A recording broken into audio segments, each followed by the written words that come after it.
ഇപ്പം ലഹരിയുടെ വ്യാപനം അത് കണ്ടമാനം കൂടിയിട്ടുണ്ട്. മുൻകാലങ്ങളിലും പണ്ട് കാലങ്ങളിലും ഒക്കെ ഉള്ളതാണ്. പക്ഷെ ആനുകാലിക സമയം നോക്കുകയാണെങ്കിൽ കുറേ കാലം മുമ്പ് നോക്കിയാൽ നമുക്ക് കോളേജ് ക്യാമ്പസുകളിലായിരുന്നിരിക്കാം. ഇപ്പോൾ അത് സ്കൂൾ തലങ്ങളിലേക്കും കൂടെ പോയിട്ട് വ്യാപനം കൂടിയിട്ടുണ്ട്. അതുപോലെ തന്നെയാണ് ഡിജിറ്റൽ അടിമത്തം.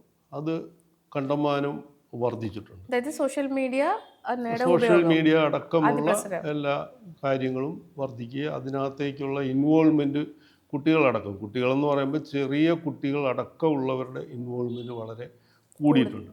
കൊച്ചു കുട്ടികൾ, ഇപ്പോൾ 1 വയസ്സോ 2 വയസ്സോ ഉള്ള കുട്ടികൾ ട്രെയിനിലോ ബന്ധുവീടുകളിലോ പാർക്കുകളിലോ ഒക്കെ പോയി കഴിഞ്ഞാൽ ഈ കൊച്ചു കുട്ടികൾ ഈ സോഷ്യൽ മീഡിയയിലെ പല കണ്ടൻറ്റുകൾ അതെല്ലാം തന്നെ വയലൻ്റ് നേച്ചറുള്ള ഗെയിമുകളാണ്. അത് ആ കുട്ടികളുടെ വളർച്ചാശേഷിയെയും മെൻ്റൽ സ്ട്രെങ്തിനെയും ഫിസിക്കൽ എല്ലാ രീതിയിലും ബാധിക്കുന്ന ഗുരുതരമായ ഒരു കാര്യമാണ്.